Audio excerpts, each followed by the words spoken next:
Witam Was pięknie, Rostomili. Dziś wam wyrządzę o tym, że na cieszyńskiej ziemi się świętowało trzeci dzień godów. Trzeci dzień godnych świąt.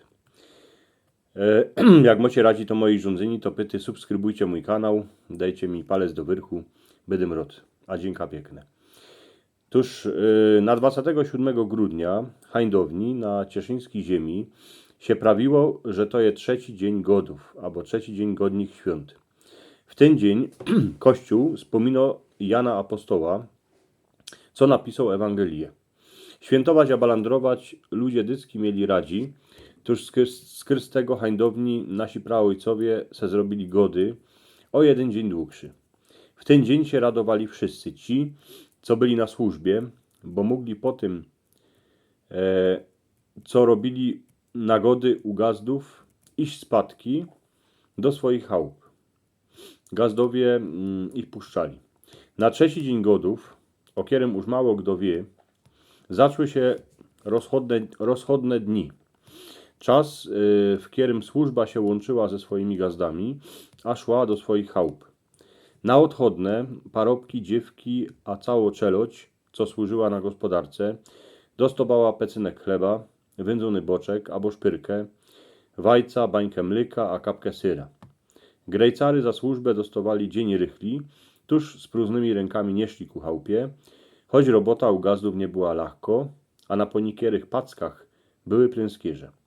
Ci, co chcieli dali robić u swoich gazdów, a gaździnek, wracali się do nich na spadek 2 stycznia, ale kupa dziewek a pachołków szło robić na insze gospodarki.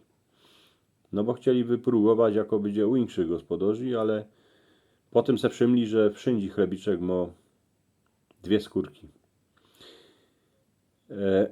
Byli a i takowni, co zostawali, a robili przy chałupach pospołu z fotrami.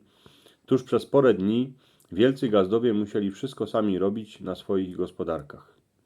W trzeci dzień godów ludzie siedziwali na przyrodę, a jaki je czas.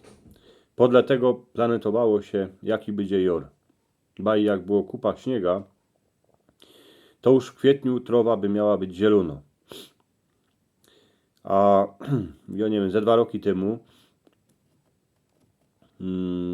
albo czasem je tak, że ten trzeci dzień godów trafi na niedzielę, tuż tym tuplym idzie świętować jeszcze.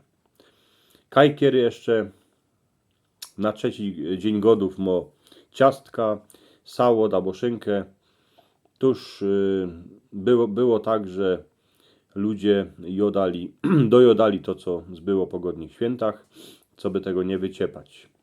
A potem, po tym trzecim godnym dniu, już wszystko zaś się wracało tak, jak było przed tym.